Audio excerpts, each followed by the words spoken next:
Bueno, vamos a seguir esta segunda parte de este video. Nuevamente vamos a compartir pantalla. Excelente. Bueno, entonces vamos a compartir pantalla.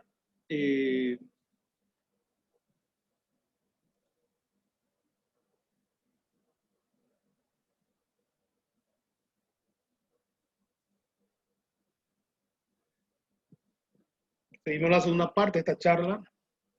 En 1940, el Banco de la República del Paraguay se enfrentó al viejo dilema de la economía paraguaya, una suba en el tipo de cambios y los problemas conexos. En consecuencia, en febrero de 1941, el gobierno en esa época instauró un control de cambios.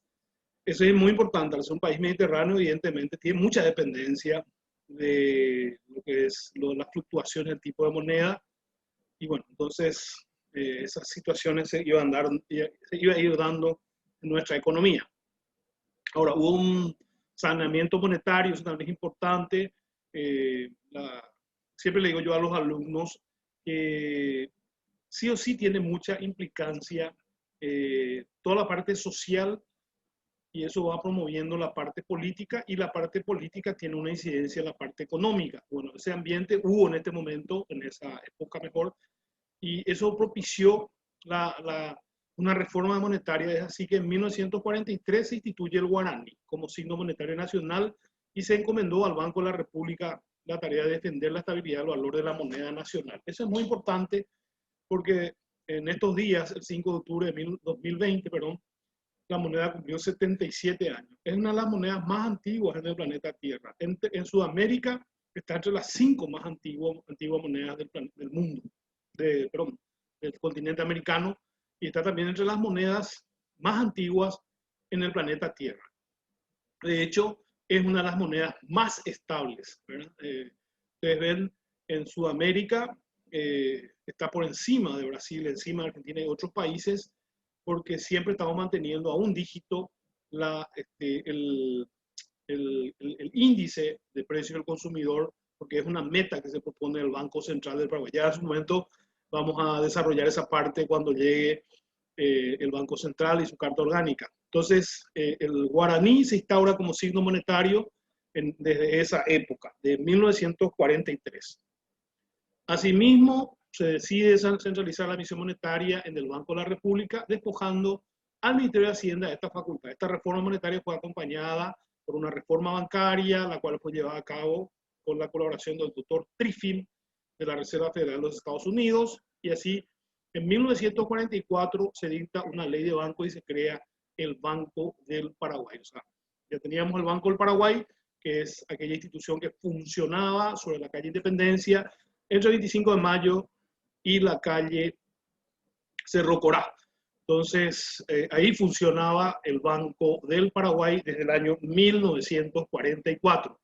Esta institución, el Banco del Paraguay, tenía el objetivo de administrar la moneda nacional, manejar las actividades bancarias del Estado y debía propiciar un ambiente de estabilidad monetaria nacional. El banco estaría formado por 3 departamentos: uno monetario, uno bancario y uno hipotecario y de ahorro.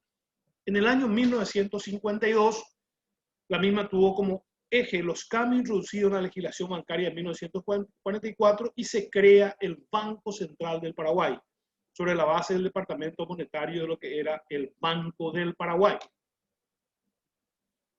El Banco Central sería entonces la entidad bancaria cuyo cargo estaría la administración monetaria, que es muy importante porque siempre hablamos con los alumnos. Uno es sujeto económico desde el momento de la concepción, o sea, desde el momento en que uno ya aparece como un ser humano, ¿verdad? Al tener vida propia, mamá o papá, bueno, en este caso mamá tiene que irse a los controles, tiene que aplicarse ciertas cuestiones que tienen un gasto en sentido económico, cosa que el bebé no va a poder hacer porque obviamente él es un sujeto económico, pero no es una persona económicamente activa todavía. Entonces, la moneda es una cuestión transversal, así como la ética. ¿Por qué? Por lo que ya les dije. Desde que nos levantamos, yo hago un paralelismo, ¿verdad? Y un ejercicio mental en este caso, para ver, yo me levanté hoy a las 6 o me levanté hoy a las 9 de la mañana. ¿Qué es lo primero que hice? Fui al baño y de ese momento empiezo a gastar un gasto, un gasto. De hecho, que si estoy en una habitación con el ventilador, con el aire acondicionado o con algún tipo de sistemas prendido, está gastando ya. Pero suponiendo en el momento que estoy consciente, me levanto, me voy al baño, ya estoy usando papel higiénico, ya estoy usando agua, ya estoy usando pasta tífrica, pues estoy usando algún tipo de bucal, estoy usando algún tipo de elementos, obviamente estoy mojando la toalla, se va a limpiar después, o sea, estoy gastando desde que empiezo. Me voy a sentar en la mesa y ya dependiendo de las situaciones de cada uno, bueno, voy a tomar algo bastante nutritivo, ¿verdad? Y eso encarece más. O voy a tomar un cocido negro con una galleta cuartel, pero todos tienen un gasto en sentido económico. Y bueno, después llega el mediodía, después llega la tarde, después llega la noche, o yo tengo que ir a trabajar, etcétera. Todo es gasto en sentido económico. Por eso la política monetaria, en este caso la administración monetaria, tiene un impacto en los 7 millones, 8 millones de personas que llevamos la República del Paraguay. Es algo transversal como la ética. La administración cambiaria, al ser un país mediterráneo, todo su negocio es vía, primero lo que pasa por otros países, y segundo se utilizan otras monedas, no se usa el guaraní para comprar. Entonces, hay una cuestión que tiene que ver con la política cambiaria y que incide en los costos de los productos. Y la parte crediticia, ¿por qué? Al ser un país que no tiene ahorro, evidentemente es muy necesario que exista una política que pueda incentivar principalmente aquellas pequeñas, medianas, micro, pequeñas y medianas empresas que son las MIPIMES, que dicho sea paso, tenemos como 800.000 en el Paraguay, de los cuales 250.000 están inscritas en la SET, la Subsecretaría de Estado de Tributación, y de ellas casi el 70% están quebradas producto de esta pandemia. Entonces es muy importante el crédito porque finalmente el crédito es el capital operativo, o sea, activo corriente menos pasivo corriente es el capital que me permite maniobrar mientras yo no estoy cobrando todavía las mercaderías, no tengo ese retorno que debe haber en la empresa al vender a crédito, porque hoy casi el 90 y pico por ciento, 95, 96% es a crédito, poco ya se vende al contado. Entonces, la política crediticia es muy importante en las empresas, porque me da capital operativo, me da la oportunidad de comprar mercaderías, comprar tecnología, etc. Entonces, esta institución, Banco Central del Paraguay, desde el año 1952, es la encargada de esta administración en materia monetaria, cambiaria y crediticia. Y ya vieron ustedes la importancia que tiene. Ahora, ¿cuáles son las funciones que tiene una banca central? Y la experiencia en la mayoría de los países implica, ¿qué tiene un banco central? Emitir medios de pago y el control de su cantidad. Ahora, ¿por qué él va a emitir? Hablábamos nosotros allá por el siglo XV, 14, 15, cuando empiezan a atesorarse oro y plata y empiezan a expedirse lo que se llama el papel fiduciario, que es el primer antecedente de los papel moneda que tenemos hoy, ¿verdad? Entonces, esa tenía una contrapartida en oro. Y empezaban a emitir las casas de depósitos que eran familias reconocidas o era la iglesia, porque en esa época la iglesia tenían soldados, así como uno ve en el Vaticano, el Papa tiene un ejército porque es un estado, ¿verdad? Entonces, en aquella época también la iglesia tenía sus ejércitos o sus soldados, o las casas de familias reconocidas que tenían una buena infraestructura y podían recibir. Por eso las casas de depósitos son los antecedentes de los bancos, ¿verdad? Entonces, básicamente, ellas empezaban a emitir, pero el ser humano es egoísta por naturaleza propia. Ahora, a ese egoísmo hay que agregarle ética, ¿verdad? Para evitar hacer cosas que no tienen que hacer. Por eso es que empezaron gentes que no tenían oro o plata, pero tenían el negocio, necesitaban ese papel para negociar.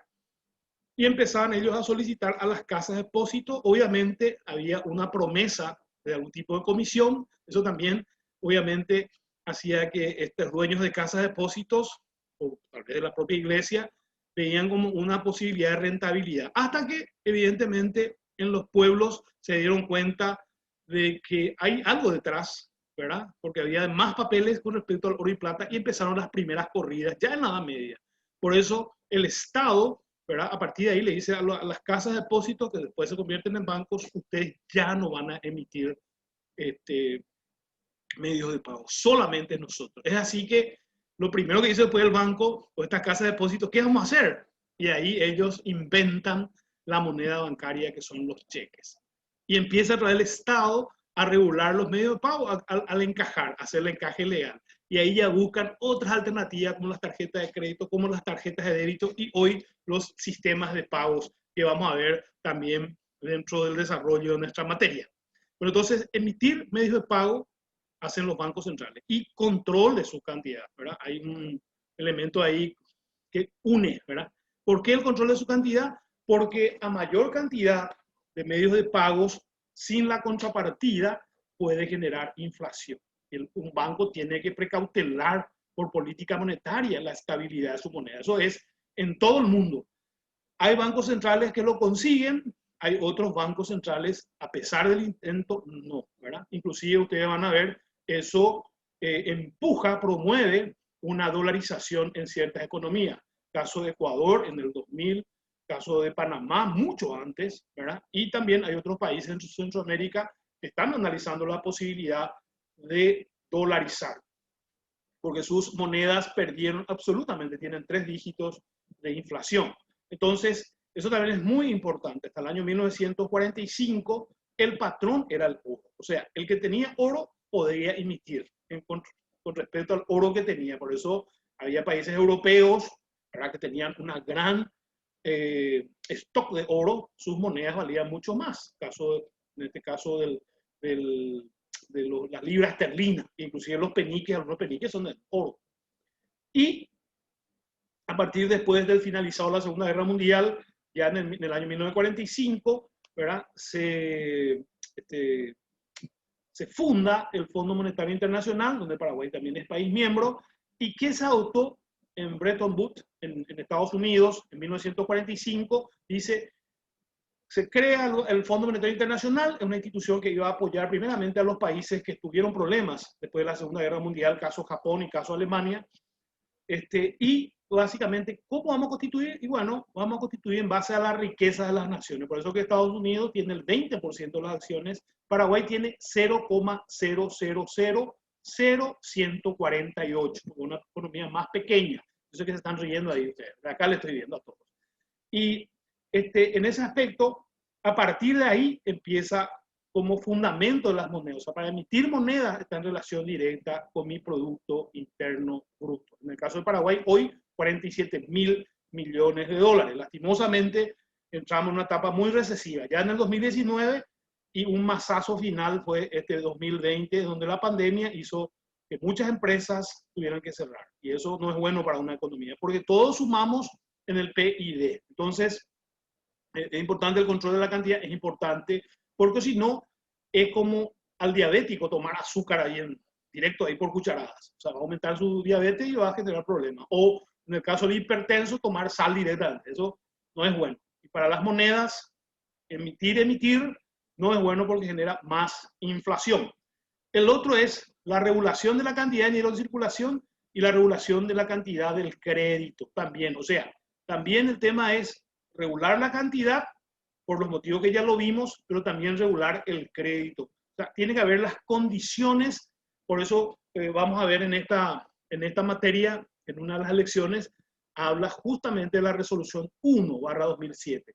Y ahí hablamos de cuáles son las condiciones para el otorgamiento de los créditos, hablamos de norma de evaluación de activos, la constitución de previsiones, etc. O sea, vamos a ver en su momento, no vamos a mezclar, ahora estamos en una charla para conocernos, para que vean un poco de qué trata la materia, ¿verdad?